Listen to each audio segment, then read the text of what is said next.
வணக்கம். This is Teresa's grand kitchen. எல்லோரும் எப்படி இருக்கீங்க? ரொம்ப நல்லா இருப்பீங்கன்னு நினைக்கிறேன். நாங்களும் நல்லாயிருக்கோம்.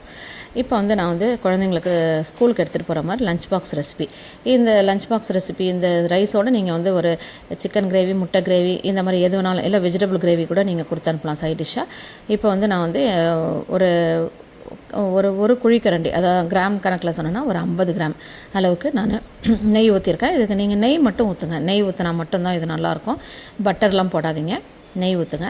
நல்லா நெய் ஊற்றிட்டு அது கொஞ்சம் லைட்டாக சூடு ஏறினோனையும் பட்டை, கிராம்பு, ஏலக்காய், ஒரு துண்டு பட்டை, ஒரு 3 கிராம்பு, ஒரு 3 ஏலக்காய் போட்டு அது நல்லா ஃப்ரை ஆனோடனே அந்த வாசனை வரும். அந்த மசாலாவோட வாசனை வெளியே வரும்போது ஆனியன், நல்லா ஒரு பெரிய வெங்காயத்தை நல்லா மெல்லிஸாக ஸ்லைஸ் பண்ணி கட் பண்ணி அதில் போட்டு சால்ட்டையும் போட்டு நல்லா அதை சொட்டை பண்ணுங்கள். அது நல்லா கோல்டன் ப்ரௌன் ஆகக்கூடாது, பட் டிரான்ஸ்பரண்ட்டாக இருக்கும் அந்த வெங்காயம். அந்த அளவுக்கு வந்தோடனையும் புதினா போடுங்க. புதினா நல்லா ஒரு கைப்பிடி அளவுக்கு, ஏன்னா இந்த உங்களுக்கு நெய்யோடு அந்த புதினா போடும்போது நல்ல ஒரு ஃப்ளேவர் வரும், நல்லா என்ஹான்ஸ் ஆகி ஃப்ளேவர் வரும். அந்த இது நல்லாயிருக்கும், செம்மையாக இருக்கும்.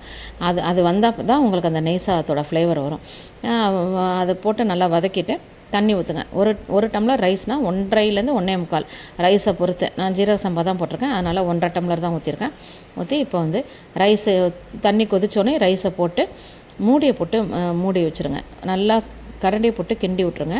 ஒரு கொதி வந்தோடனே கரண்டியை போட்டு கிண்டிட்டு மூடியை போட்டுருங்க. இல்லைன்னா அந்த புதினா நெய்யோட ஃப்ளேவர் வெளியே போயிடும்.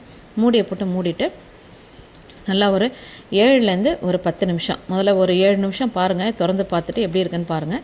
நல்லா உதிரியாக வந்துருச்சுன்னா நீங்கள் டக்குன்னு ஓரமாக நடுப்புற கரண்டி போடாதீங்க. இது நான் ஜீரக சம்பான்றனால ஒன்றும் ப்ராப்ளம் இல்லை. இதே நீங்கள் பாஸ்மதி ரைஸ் போட்டிங்கன்னா நடுப்புற கரண்டி போடக்கூடாது.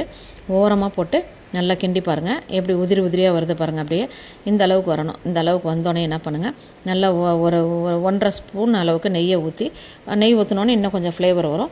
கிண்டி விட்டு நீங்கள் இறக்கிற வேண்டியதான். இது ஸ்கூலுக்கு லஞ்ச் ஈஸியாக இருக்கும். ஒரு 10 நிமிஷத்தில் ரெடி பண்ணிடலாம். அரிசியை ஊற வச்சுன்னா 10 நிமிஷத்தில் ரெடி பண்ணிடலாம்.